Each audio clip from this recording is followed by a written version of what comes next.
Hi, everybody. It's Karen Anderson here with aortichope, and this is our week in review.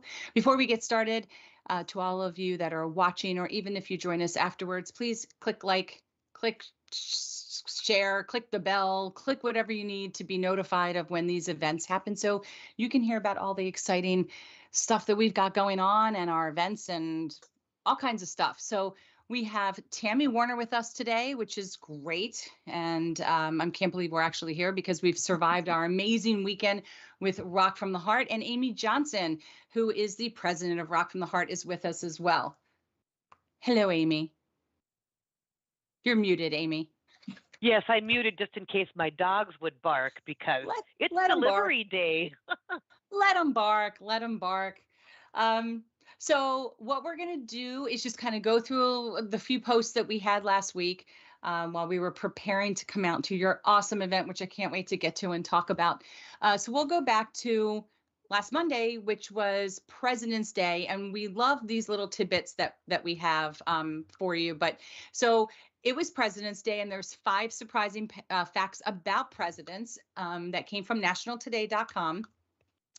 Did you know that on the 4th of July, both John Adams and Thomas Jefferson died? Happened to be the 50th anniversary of the approval of the Declaration of Independence. They died on July 4th, 1826. I did not know that. I'd venture my son knew that because he's a massive history buff, but it's just an interesting little tidbit. This one we probably know. President's Day sales. Merchants on average see a 1.2% weekly boost in sales the week of President's Day. So who shopped on President's Day? You did, of course. Okay. And do share. I bought a new iPad cover and some clothes. Well, there you go. Amy, any shopping on President's Day? You know, unless I clone myself, I didn't have any time to shop on President's Day with pre-event stuff, but I'm kind of more of a sit on my desk and shop every day. I hear you. My best work happens, as I've mentioned on here before, at that 2 a.m. witching hour, and I tend to not remember until I see something arrive days later from Amazon. Yes, the doorbell rings almost daily here, thus the barking dog syndrome that we have. Well, when your dog barks, then we know it's, as you just said before we went live, it's delivery day, and we'll know you got a delivery. The undefeated Washington, George Washington, was the only president to be unanimously elected by all of the state representatives. It's another President's Day tidbit. And in between, did you know the S in Harry S. Truman actually doesn't stand for anything? That's why there's no period after it, right? I think I've read that. When his mother did his birth certificate, there's no period after his name because it's not just an initial, it's just the S. It's a space filler. Harry Space Filler Truman. I never knew. And here's what's crazy. We have posted this before, and I don't even remember from when we posted it before. It's bad.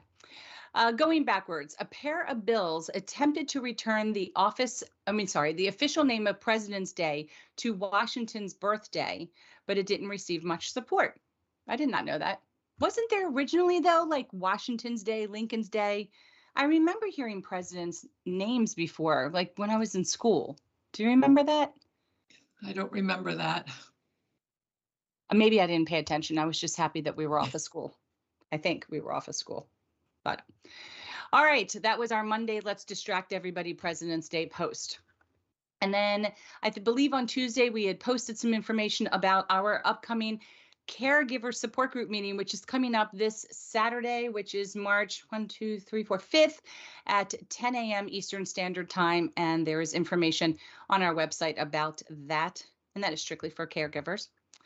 And so we're just going to move, because Wednesdays are our contest day. We're going to move to the article we posted on Thursday.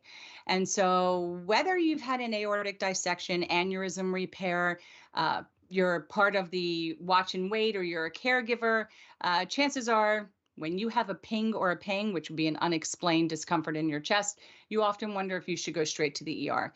And many times these sensations tend to have reasonable explanations that are far from life-threatening. However, determining if it is ER worthy, can be very complicated. And we talk about this often, but we also feel that there's really never anything wrong with going to the ER and finding out if everything is okay. And in the article that we attached from, I know that people love when I try to pronounce things and butcher it, Cormedi, I'm going to guess it's Cormedi.com. Some brief information and explanations are given to the many of these normal and troubling sensations we feel and how we can handle them. And just remember, always check with your personal physician if you feel something that's not comfortable or right. And so what I did is I went ahead and I pulled up this article, and I thought we could talk about some of these. And this would be interesting because Amy's actually a caregiver, and whereas the two of us are currently patients, so it'll be interesting to hear you weigh in on what you may or may not have experienced with your husband. So obviously, one of the first things that people feel that we know is super troubling is when you feel chest tightness or chest pain of any kind. So what the article says is, having a heart attack or having angina is, of course, extremely important to have diagnosed because 40% of people that are experiencing this actual event can die immediately, and 10% die while being treated in the hospital, and only 50% will survive. So if you have these types of symptoms, if they disappear and come back, they do say to go right away to the hospital. Chest pain, I know I get that sometimes and freaks me out. I don't have much experience with chest pain. My experience is usually with lightheadedness and dizziness. Mm-hmm. But Pete, ever complain about sensations?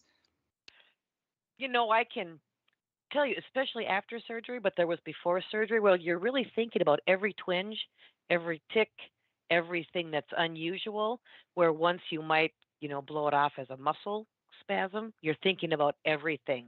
Right. And then post-surgery, I know there was a lot of left back shoulder pain, but as it comes to, chest angina, he had a really good doctor who told him, this is what you really should be concerned about. These are the things maybe not think about, but just, take notes. And the one thing he said is, if it goes away a certain amount of time, it's usually this. So he got Pete's a question asker, big time, to really understand. And he's fortunate to have a doctor that answers everything. Right, which is that is so important. And I think everybody should advocate for that. But if you have symptoms that disappear and come back, they actually say you should go to the hospital immediately because it could be a pulmonary embolism or an aortic dissection, which can also be, as we know, a very life-threatening. If you feel squeezing, like a squeezing type of sensation, it could be reduced blood flow. And that's a reason that you should go immediately. If the pain is worse when you breathe or cough, that's probably a respiratory system issue and could be a blood clot, could just be chest muscular pull. If the area tends to feel like it's burning, that tends to be more acid reflux. And if you take a deep breath and move your body, that can be something structural. A pectoral muscle could be the problem. So I think, and there's also nervous system abnormalities, which they mentioned, and that could be skin diseases such as herpes zoster or zoster. I don't know, like butchering things. Just herpes. Okay, right. And in about 20% of the cases of everybody that comes into the hospital, the feeling is just unknown. Nobody knows. But I know when we've interviewed Dr. Fisher, she has mentioned, a cardiologist, she's mentioned many times before, if you feel a sensation and you can move your body and it changes, then you probably are okay. But again, if you add in blood pressure issues, specific changes, or if the pain can't be replicated, or if like Gas X or Tums or something that you go to doesn't take it away, after about 20 minutes or so, it never hurts to get it checked out. And we all know we all present differently. So, and that was the first time she ever heard when I used the terminology pings and pangs. That's what they are, right? And I've heard a lot of people in the community talk about all the gas that gets trapped in their chest when they have an open surgery. So that can, and that can stay in you for a while. And if you shift or you bend or you move, that gas bubble in that upper part of your, stomach, your lower part of your diaphragm can really mimic massive chest But pain. then on the other hand, the movement is the best thing for it. That's right. That's But right. it's scary to Stretching. it's scary to keep going when you feel pain. Yeah. Yeah. Did Pete have open surgery or was it endovascular? Open. So he had all the same pain. I mean, it doesn't matter. Once you're open, you're open. It doesn't matter what they're finding inside. You're going to be open. You're going to be closed. You're going to be uncomfortable. Yes. So how did the two of you, was it really just through having good communication with your doctor helped you not feel so nervous when there would be pains that he never really felt before because you've never been through this before? Right. And for Pete, he'll tell people all the time when he talks to them offline that it's great to have a doctor that you can text. He's got his number, and Dr. Campbell is amazing at replying back via text. I mean, this doctor, it's like after Pete's angiogram before pre-surgery, they saw something that was concerning, and I mean, we weren't even home yet, and he was calling Pete on the cell phone. So that kind of communication, knowing that he really is there to listen, and Pete could describe the different pains he was having, the duration, if it was coming back, where it was, and be talked through that, knowing that if he needed to go in, that you had a really good person advocating and asking those questions, because it's really easy to start thinking about those twinges and twangs, and then you get stressed, and then the anxiety kicks in, and then they get worse. It's my joke is, sometimes you look at on the forums, and people are always commenting, and you think this way. It's like, my finger hurts. Could that be my bicuspid valve? My toe is throbbing.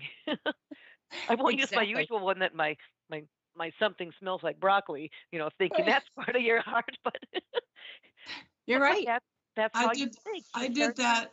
Yeah, Amy, I just did that. I had like a stomach flu last Sunday, a couple weekends ago.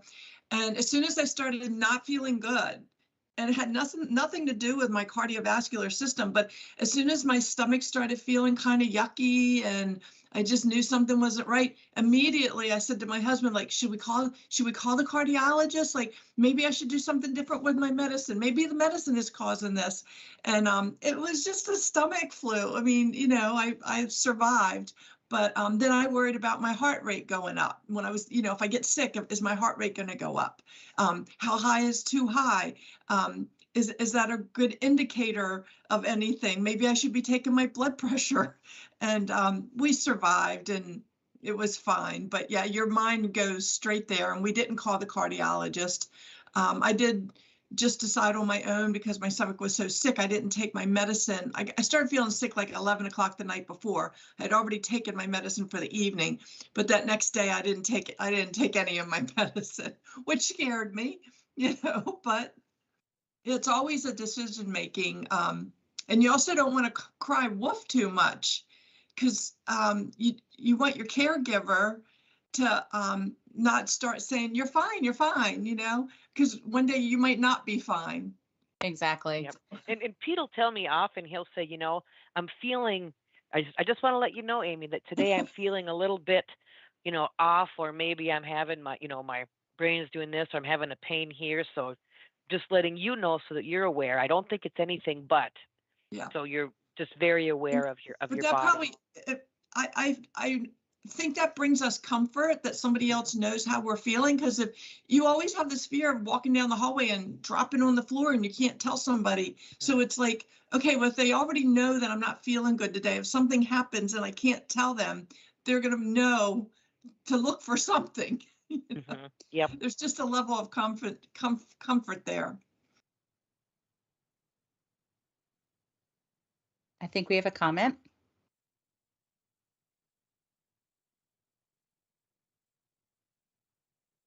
So Bo, hi Bo, thanks for joining us again. We always appreciate your contributions to these conversations. So Bo on occasion will get back pain and it scares the dickens out of him. How do you like the way that I emphasize that? And I hear you because gosh, I never had that back pain when I dissected, and I have 2 aneurysms now. So whether it's my upper back, it's stuck in a shoulder blade, it's on the right side or the left side, I go through so much. I'm like, where's my aorta? Would I be feeling it? Maybe I don't. I try to roll around on the bed and get any gas that might be trapped. Because your anxiety, like Amy had mentioned, your anxiety's building and it's just going to make the situation worse. And I don't know really many other patient groups out there that probably experience this the way that we do when you have these situations. So I think it's so normal. But in my home, we call it going through the systems check. So I just visualize up here, I work my way down. What am I feeling? What can I control? Look what time it is. So I know that if it's that way in a half hour, I should make a call or not. And I make sure, did I take my meds? Anything change? Is this feel different than it has before? So, my husband immediately stops what he's doing, sits down. He's like, does it feel different? When did it start? He looks, he says, okay. Did you take your blood pressure? You've taken all your meds. Okay, lay down, we'll relax. I'll check back in 15. This is the routine. It's just become the norm. But I want to tell you a story. But don't laugh at me. So this is Oh, of how course bad we're it going to is. laugh. Well, yeah, I laugh at myself all the time, so it's fine. This is how bad sometimes my anxiety could be. So, we're always here to provide support, whether as a caregiver, as a patient, we're all of the worst patients, right? So we can give all this advice, but I was with my family this a week or so ago, really bad indigestion. And I knew it was indigestion. 90% of me knew it was indigestion. That 10% said, well, it could be something else. So my sister said there's like pina colada flavored Pepsid in the kitchen. Well, I typically take Tums, but I was like, okay, it's pina colada. I'll try it. I popped 2 Pepsid AC or Pepsid Complete. I can't remember. And I said, yeah, I popped 2. They taste really good. And you can't take 2. You're only supposed to take 1 in 24 hours. And she goes and gets it. She's like, yeah, you can only take 1. The panic that set in with me, I was like, oh my God, what can happen to me? Somebody Google what happens if you take more than 1 Pepsid over the counter. In 24 hours, I have to call my doctor. And my mother was like, are you seriously this panic stricken? And when she realized I honestly really was, I was like, do I have to call poison control? she she she backed off, but it was something took over. I couldn't even rein it in. That's how badly I freaked out by taking 2 Pepsids. They were like, you can't even have a Tums. You can have nothing more till 9 o'clock tomorrow night. What if it doesn't work? Now I'm going to sleep sitting upright. I make myself crazy. It worked wonders. I'll tell you that. It was amazing. Much better than Tums. But can't control my own anxiety, but sure, I'm ready to help you guys control yours.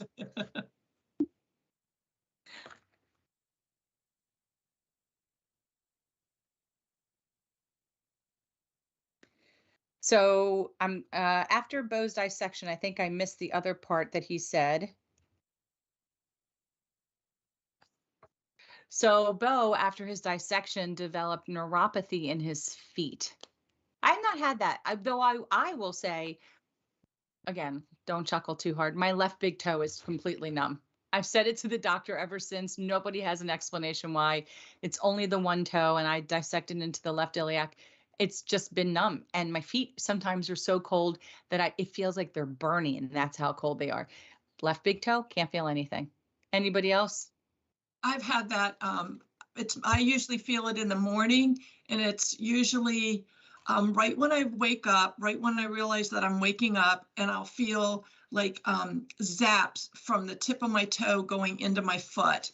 And I just have to like wiggle my foot, and then I get all the tingling and everything. But yes, I've always assumed that's neuropathy. But I experience it a couple times a week. I haven't been able to figure out if it happens like on the day after I've walked a lot, or a day I haven't walked a lot, or I can't find any kind of pattern, but I definitely feel that. Pete ever complain of anything like that since his surgery? Not that. He gets that left shoulder is probably his primary. His pacemaker muscle on his chest hurt worse than the surgery. He'll tell people. But going back what you were talking about with the medicine, even when Pete takes Tylenol or anything, when he's sick, he keeps it. He writes it down. because he wants to make sure he doesn't take it more, 4 or 6 hours. So he's Mr. Medicine Log. And I'm like, I don't know. I'll just Well, take whenever I take a new med, it's just swear it's the same sentence every night. Babe, I'm taking the new med. And it's called this in case I don't wake up or in case there's a problem. I do the Always same thing. just going to I- cover my bases before I go I to wake bed. my husband up and I'll say, just let you know, I just went downstairs and I took 2 Tylenol because I have a headache and I can't sleep. But so if I don't wake up, make sure you tell the Yeah. coroner that I took 2 Tylenol. Right. Yep. But When- Bo, if you feel free and you want to share what you might be doing to help your neuropathy, we would love to know about it. At least I'm curious. I'd love to know Yeah. what your doctor's plan of action is for that. We're going to move on from our Therapeutic Thursday. If I find my cursor again. Okay, here we go. And that took us to Feel Good Friday. So this was a great article. I'm so stressed out. Don't you hear those words in your own head? I probably say them at least once or twice a day. And I'm sure Amy has thought them in her head leading up to this event. But most time it's really not stress. It's just our perception of the situation. So to decide if it is stress, you have to actually understand what stress is. And there was an article from Lifehack written by Megan. Oh, no. Gonna butcher this. Didn't take time to think about. Megan, I apologize if somehow you end up seeing this. Megan Machuchu. Machuchu? Look, Not sure. Machuchu could be anyone 3, and I'm going to stop right there because I'll get the giggles, and that's what we'll be doing for the next 17 minutes.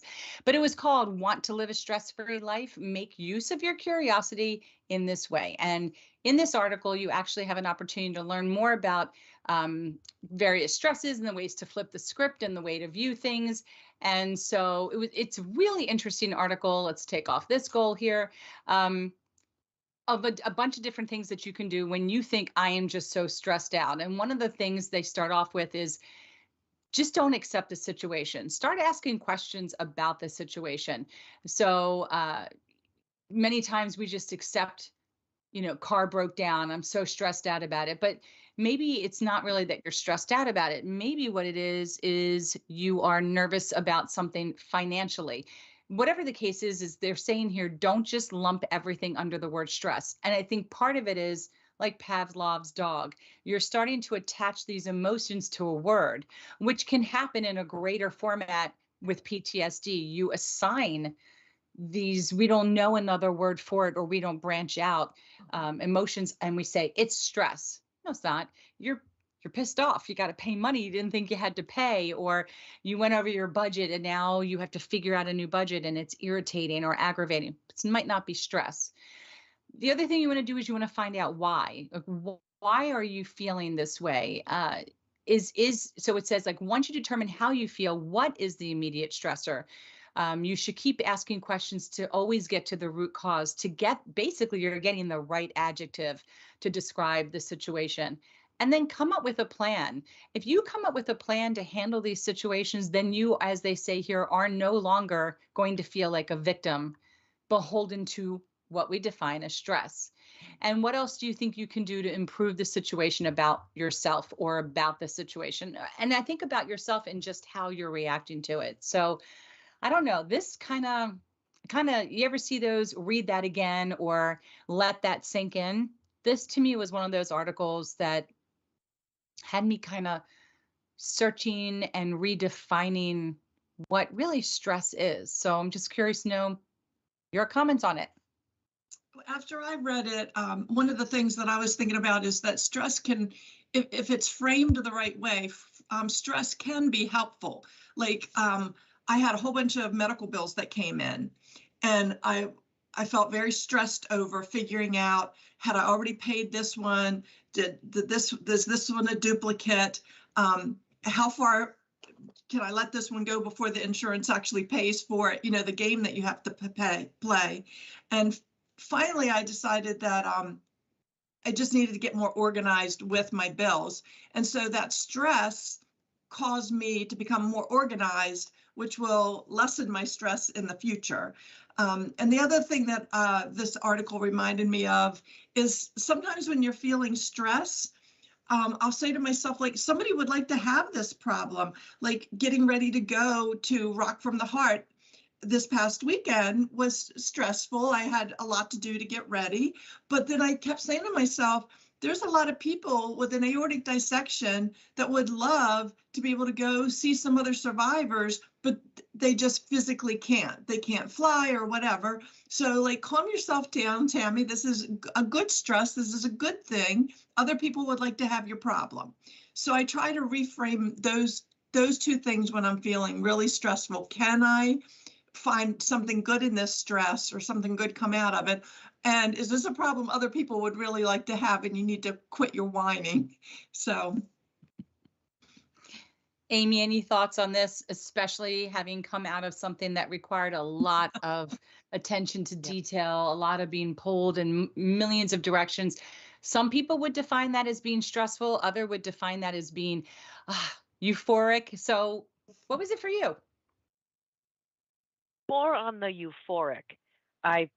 If you see my office, pre-event, I've got lists upon lists, and my biggest fear is missing something important, which I sometimes do, but I've always had this mantra for many years, and it's not what do you do if something goes wrong, it's how do you handle it when. And by thinking of that, it's just knowing that not everything is going to fall into place perfectly, but to be able to be responsive and to be able to just react and say, okay, not the end of the world. This is what the problem is, and how do we fix it? And that helps. And one of the other things that I do when it comes to time management is I tell myself that I'm very busy in my own mind. So when you actually put it down to paper and see how many hours, how much time am I diddling away on Facebook? How much time am I diddling away looking at pictures or playing with, dogs in it? And then when you actually kind of break that down and just attack one task at a time, that really helps me.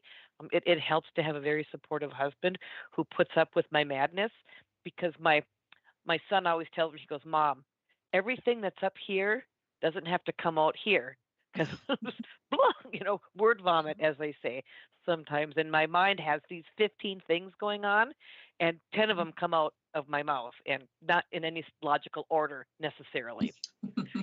So I've got a good bunch of people around me who keep me grounded in that.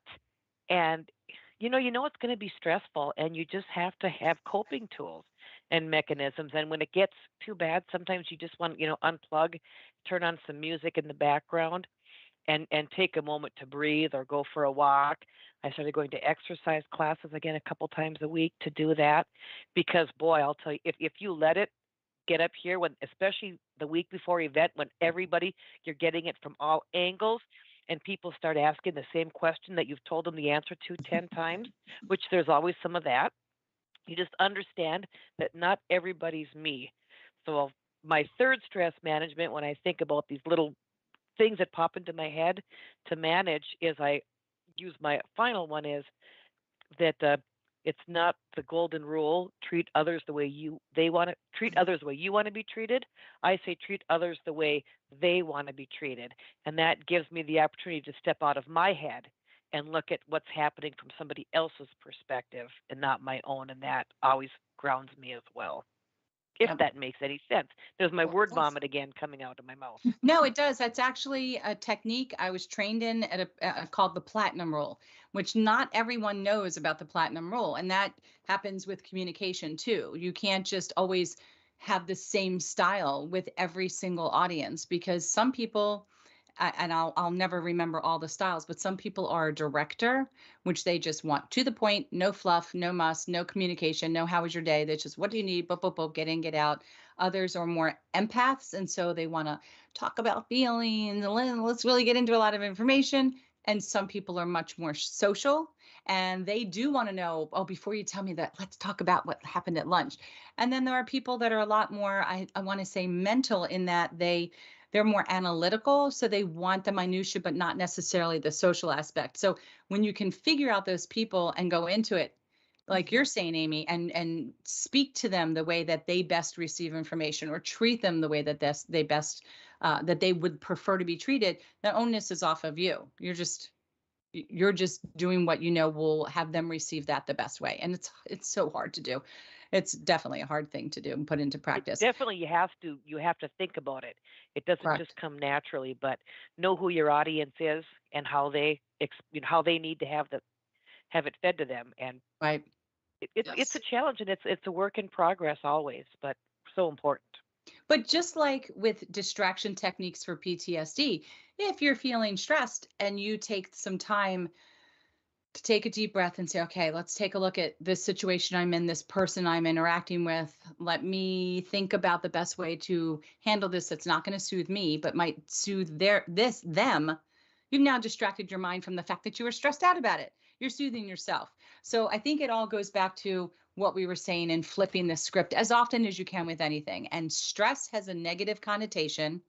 So I think one of the ways that you can live a more stress-free life is to just not call it stress. Call it anything else. Motivate. Busy, overwhelmed. Overwhelmed isn't even horrible. You can be overwhelmed and be happily overwhelmed with a million wonderful things, but it doesn't have to be stress, which always seems negative. That be that. That be that, everybody. For our Feel Good Friday. I don't know how many people came away feeling good. I feel a little stressed. Okay, that led us into last week's, I just lost it. Last week's Saturday, which was about our Survivor series. So I can't, I'm going to pull it right back up if I can. And it's not, I think I set the, is it control? There it is. It's Control Shift T as in T, everybody, in case you want to know how to pull something up that you lost. Not T as in Tom or T as in tick, T as in T, which could still sound like P. Just want you all to know. Okay, so yes, it was Survivor Series Saturday. And just to remind everybody out there, the community wants and needs to hear from you. And on certain Saturdays during the month, we share stories from survivors or caregivers that happen to be within the aorta community. We want you to be the shining star in someone's life by submitting your story of survival for or caring with someone that has aortic disease. And we really would like to know about the symptoms that you are experiencing or the process of your diagnosis. You can do this in 3 ways. You can go live for the most daring folks out there. You can do a pre-recorded video with us, or you can do it in written format as well. And the reason we want to know about the diagnosis process is because we might share your video or blog with our other sister organization, Think Aorta US, and use it as a tool to show emergency room physicians and first responders why it's so important to think about the aorta. And so if you're interested in sharing your information and your story, you can click on the link. If you've already participated in this series before, we want to find out where you are in the process of your recovery and management of aortic disease. And that would put you in our series called Where Are They Now? And you can sign up using that other link there. But yes, so we're going to share all this information on our Instagram, on our YouTube channel, on our website, and on Facebook. So we would love to hear from you. And then that brings us to what we did on Sunday, which took a lot of time and thought from the board members of aortichope. We also listened to community members, and we decided to launch the Greg Aaron Greenberg Memorial Wall. And yeah, this is very important to us because Greg was one of our founding board members. He was a pivotal member of the community, always made himself available 24 hours a day to everyone. And as the quote says here, unable are the loved to die, for love is immortality, by Emily Dickinson. So if you've lost a loved one to aortic disease, their presence is always with us. Your loved one's life is very important to remember. You can send us information about your loved one to info@aortichope.org. You can include a picture or not and give us the details, including the person's name, and we will be happy to share this information. And I think I should be able to click right here without it changing my screen. We're going to hope, hold on, cross our fingers. And yeah, there it is. So here's how it started. There's our Greg. And we began with Greg's post, and there's information on here, as you can see. You can go right onto our website and click the link, and you'll be able to see information about Greg. So feel free to share that information with us. And that is our Sunday, the announcement of the Greg Aaron Greenberg Memorial Wall. Now we've completed our week. Now we get to talk all things rock from the heart, even though we're going to talk about it again next week. But before we get to the fun,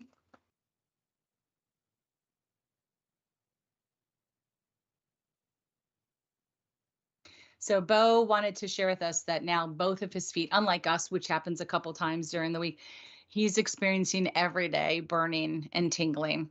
So hopefully Bo is seeing a great neurologist to talk about why this neuropathy might be happening and kind of figure out where it's stemming from and see if there's anything you can do. I know this tends to happen to cancer patients that are on chemo. At least I've heard it from a couple, whether it's breast or colon, that they too experience some neuropathy issues. And we just wish you nothing but good luck with that. And we hope that you're able to have this fixed or alleviated or helped. Off to the fun. Off to the fun that was Minneapolis, Minnesota. And our trip out there began on late Thursday night when our flight out was delayed by an hour and a half. So we didn't make it until 12:30, which meant there wasn't a lot of sleep to be had because we were all anxiously waiting for the alarm clocks to go off so we could get there on Friday. But Amy, I want to say hats off to you and Pete and the entire Rock from the Heart team. If people were unable to attend, I'm sure Amy will tell us now how we'll be able to capture all of this information, but it just keeps getting better and better. This is only my second time, but not that the first wasn't great, it was. And so this just really, I'm already like, I can't wait. Like when can we get to the next one? But to sum up this event, it was an amazing symposium, such great information. I learned something new every single time. Thank you for allowing me to speak and represent aortichope. And then I got a chance to just sit back and listen to all the speakers and take copious notes, entertained by Dr. Ben Udelman. And then we had a very delicious dinner and got to mingle with other survivors and caregivers. And we're going to talk about that, and then we'll move on to Saturday. So tell everybody just a little bit background story, and let's just get into some nitty gritty about Rock from the Heart. Oh man, like how can you describe rock from the heart as a feeling? And I think we all, and all of us that were there, that was my vision. It wasn't a gala. It wasn't a formal fundraiser thing. It was me in, as I call it, my off season, raising enough money so that we can keep this event affordable for most people. The education will always be free, and to be in the room with other people and getting that shared experience. And it's hard to describe unless you were there, but you walked into that room and you heard those speakers, and it was just there, and it just kept getting better as the weekend went on, and that was the vision. It's also learning and listening. It's bringing in speakers to present on topics that aren't what I think or the medical community thinks you want to hear, but looking on the forums and the support groups and seeing what is it that people have most questions about, and how can we get those addressed in this community forum. Dr. Ben, oh my gosh, blown away. He's a rock star. So then you guys are sitting behind us at the concert. My daughter knows he's from New York, and she of course made some really funny, hilarious comment. But his speech, the way he was able to present on some very serious information, but it was incredibly engaging. And everybody was on the edge of their seats. And then the surprise zinger was Mike Preston, who found us on Facebook from a Grand Funk concert post, said, "I'm a standard comedian and I'm a survivor. I'm coming to your event. Do you need anything? Do you need an MC or speaker?" I'm like, you know what? We need an MC. And he was like, oh my gosh, Mm-hmm. the comfort that gives to somebody who's living with this or who might have stress or PTSD, to see these people in that room, you speaking about your experiences, Mike getting up there talking about his. It's what I wanted it to be. It's what Pete and I felt during his watch and wait. I want to see somebody on the other side of this living their best life. And I think that's what we had in that room, and that's what Rock from the Heart is. Well, just to comment to Mike, one of the things I said to him is, you gave people who are new survivors or new to this, whether they're a caregiver, you gave them the permission to laugh. And nobody finds this funny. I mean, I find parts of it very funny 7 years later, but even when he first cracks a joke or when he makes a joke, you sit there for minuscule, like tiny little second thinking, should I really laugh at this? But you realize it's okay because it is funny, and you pull a He's chest. laughing. Yeah. It's funny. There's nothing funny about it. That makes it so funny. And that was the first thing that struck me is you actually gave me permission to laugh about something that's so potentially dangerous. And one of the things I realized literally just minutes before I came up that I said in my speech was Think Aorta is the preemptive or preactive organization. They are out to change the medical professional's mindset from Jumpstart, these smaller regional hospitals, the doc in a box, the urgent care centers, the primary care physicians, start thinking about the aorta as being a primary reason for concern. And second bucket is getting all of the community members to start sharing your medical history, heart disease, cancer, diabetes, stroke. These things happen, plus the obvious prior aneurysms, go get checked out. Preactive. Then you have this reactive, which is aortichope. Okay, we've got all these people been diagnosed. Where the catcher's mitt. Where can we meet you during the recovery and management of disease? So the whole big middle chunk is your proactiveness. And that's where the three organizations really come in. And we do it in a way that fits our mission and vision, makes us comfortable and happy. And we do it supporting each other. So you do it beautifully and brilliantly through education and awareness and correct information and in a way that's easy to digest. But more importantly, you do it around music, which nobody has ever thought to do or has done. And you do it so well that I don't ever want to have my own symposium again. I'd rather call you and say, hey, can you do it in Maryland? Because we've got some great speakers. This is what you do and you do it well. And I get a chance to be a participant. Everybody on the board of Aortichope gets to go and we get to listen and learn instead of be so active. And Aortichope is proactive in helping the community share their medical information and helping promote your organization, promote Think Aorta. And Think Aorta is proactive in helping us do what we do best. So it's just becoming this just great mesh, and the outcome is the synergy and energy. And let's talk about the music part, Amy. This Yeah, well, Saturday. but before we go there, I want to let you know that what you just brought up here, that part of your presentation resonated with me, and I wrote it down. And we need to put that into a formal mission statement for our collaboration, because it's a powerful statement of why these collaborations are important and why it works, because we do have our buckets so that we can reach people where they're at when they need us. And it was just so well stated when you did that. We got to trademark that. Okay, as long as you remember what I said word to word, because do you know it took like 2 years before Ben and I remembered that I said pre-active. He kept thinking it's preemptive strike. I'm like, no, this isn't like Star Wars. It's not the Empire Strikes Back. What are you talking?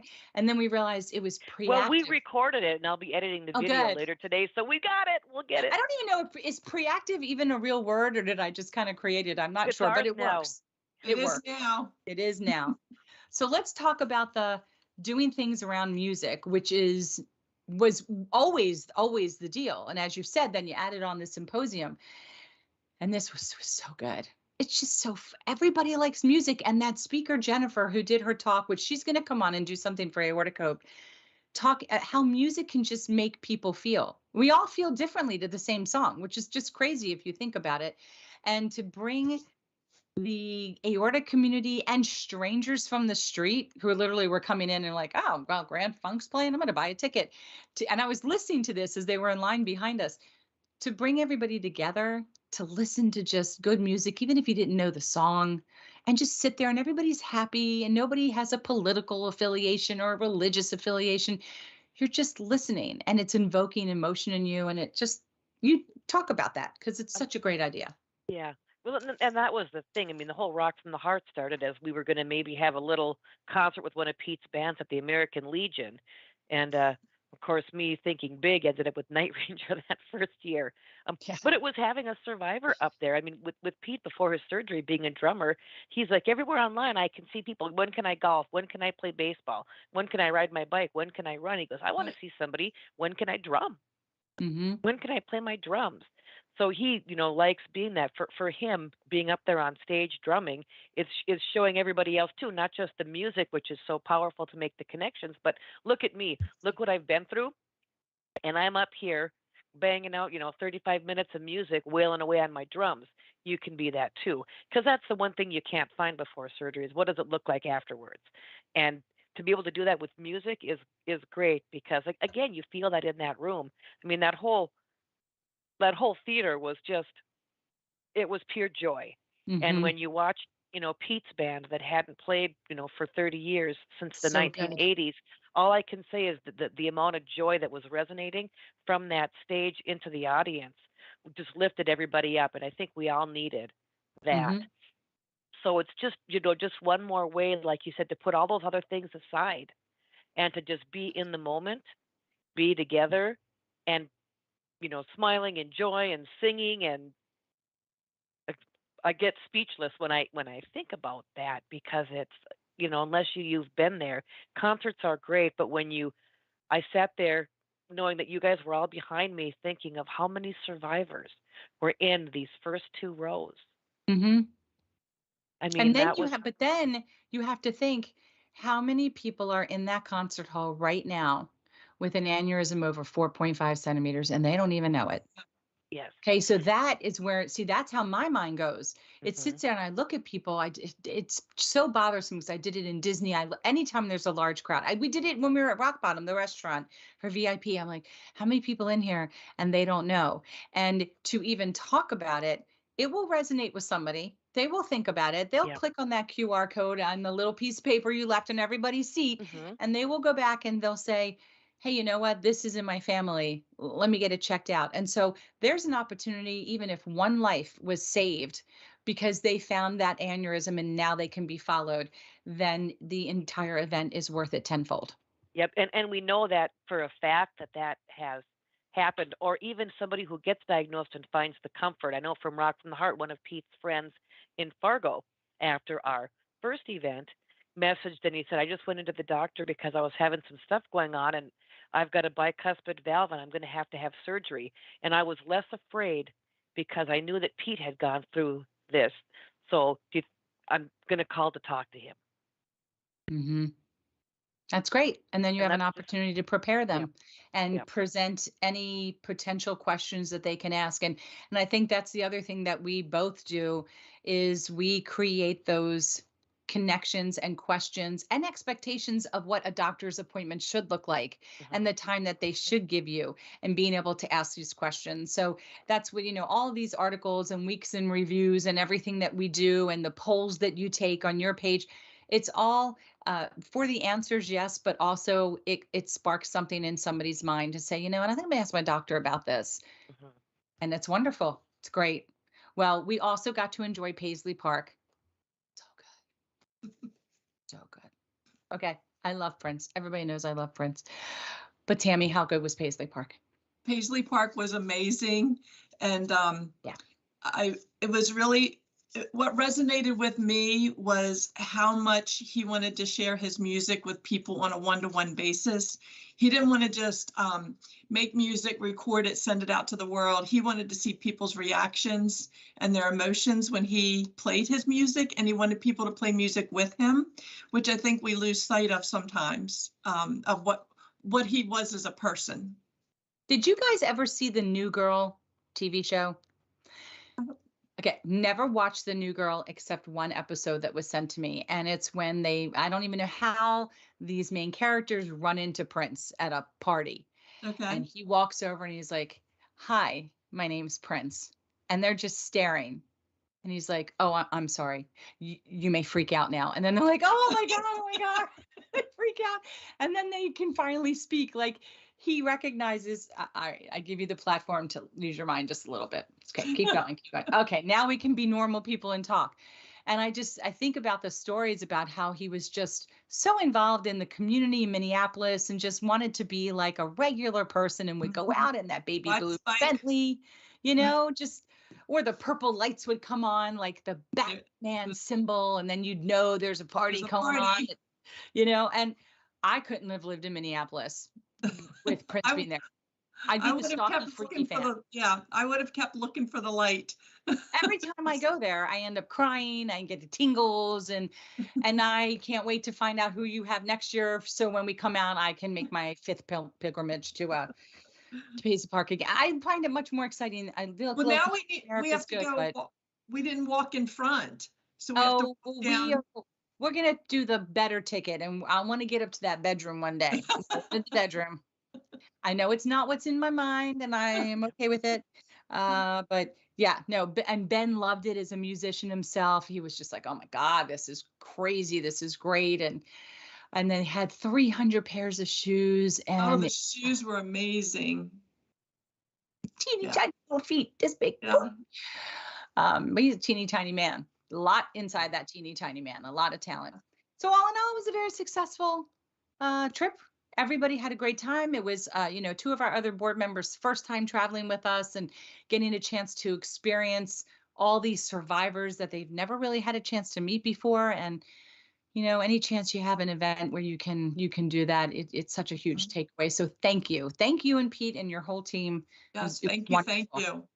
Well, thank you for being a part of it. As I said in a number of my talks over the weekend and talking to people offline, having your support and connecting with you that first year, it helps to give you the confidence that this can be a real thing. I can tell you that for Fargo, we had our event that was 2 weeks before that. We had people come from 14 states Wow. to North Dakota in February. And for Minneapolis, we're a little bit bigger here, and we actually had people come from less states to Minneapolis, but 5 or 6 states coming in. I haven't done. I can't tally it as easily because we use Ticketmaster in Minneapolis to see for a fact, but we know at least 5 or 6 states people traveled in for this event between the symposium and the concert. And there's I'm sure it's in time you'll have all the stats, if you can, where everybody viewed from. Does that tell you where they registered from when they watched live? We're going through the Whova, and then it'll also go up on YouTube.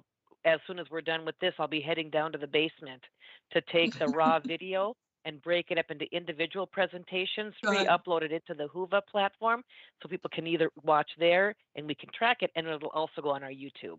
I'm chuckling about Whova because it brings out a very competitive nature in people.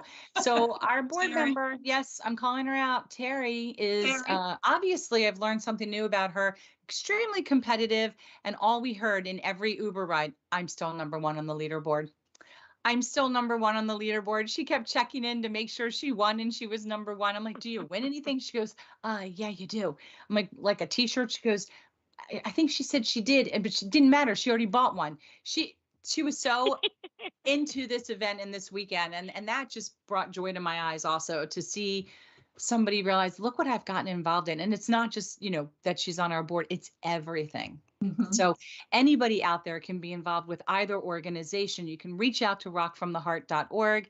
You can join us as a Hope Ambassador. It won't matter. Help everybody, help anybody. Just get involved because it's a ton of fun and it's volunteering. So it's on your time. Yes. What works best for you. All right. Any secrets, anything you want to divulge for next year yet? Or it's still... We have nothing to reveal. A lot of, like I said, there's a lot of stuff up here. I'll spare you from having it come out here. But it'll come out at some point in time, and that'll be exciting and yes, and wonderful. Well, if there's no other questions or comments, as I'm chiming in, listening, I do not hear anything. Oh, one final comment.